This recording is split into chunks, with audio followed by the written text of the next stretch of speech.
हैं और सब कह रहे हैं कि भारत को बड़ा सावधान रहने की जरूरत है जब तक पाकिस्तान की लगाम इस आसिम मुनीर के हाथ में है। मैं आपको इसके बारे में कुछ जानकारियां देता हूं, कुछ ऐसी जानकारियां जो अभी तक आप इसके बारे में नहीं जानते होंगे।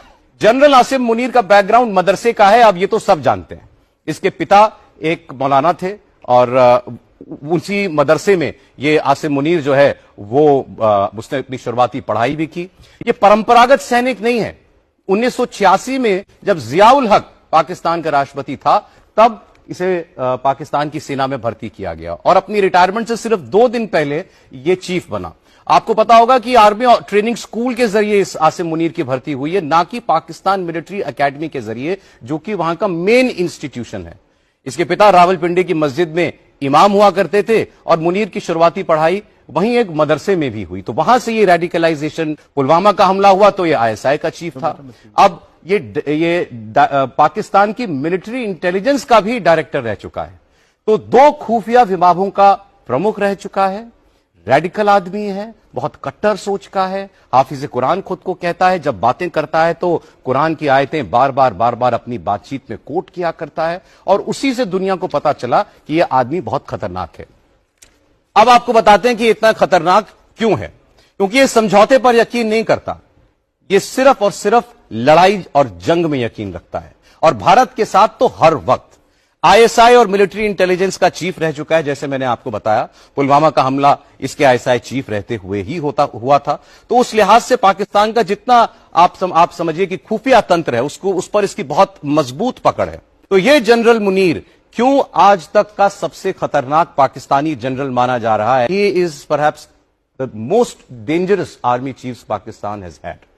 बिल्कुल, आपकी जो आंकलन है और आपने जितने डिटेल्स आप सबके सामने रखे, मैं उससे पूरी तरीके से सहमत हूं। और इसमें मैं कुछ और चीजें ऐड करना चाहूंगा, जिससे हम जब किसी अपोजिशन जर्नल को पढ़ते हैं तो उसके हम देखते हैं कि उसका ऑपरेशनल एक्सपीरियंस कहां ज्यादा रहा है।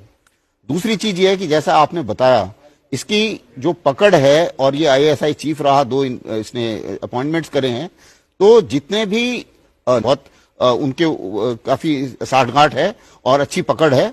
इसकी काफी पकड़ भारत में जितने ये कोलैबोरेटर्स हैं या स्लीपर सेल्स हैं, उनके ऊपर भी इसकी काफी पकड़ है। इत्तेहादी में से है कि मर जाऊंगा लेकिन सरेंडर नहीं करूंगा, पहली बात। और दूसरी चीज ये है कि समझौते का कोई चक्कर नहीं है। मेरे को जो है वो ये लड़ाई जंग जारी रखनी है जब तक मैं जिंदा हूं। इसको ये सच्चाई भारत के लिए ये एक बहुत बड़ा खतरा है। इसका रहना, इसका मतलब ये है कि आपको जो पॉलिसी है पाकिस्तान की, ब्लीड इंडिया विद 1000 कट्स, इसको ये बहुत आगे ले जाएगा। इसमें कोई शक नहीं कि ये एक ऐसा जर्नल है जिसका एम है हेट इंडिया।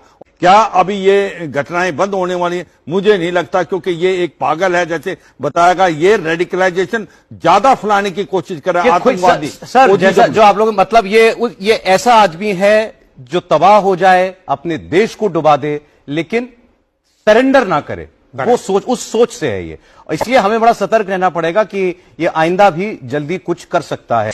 इसलिए ये बहुत डेंजरस है। आज के दिन में यूनाइटेड स्टेट्स में, वेस्ट एशिया में जितने भी हमास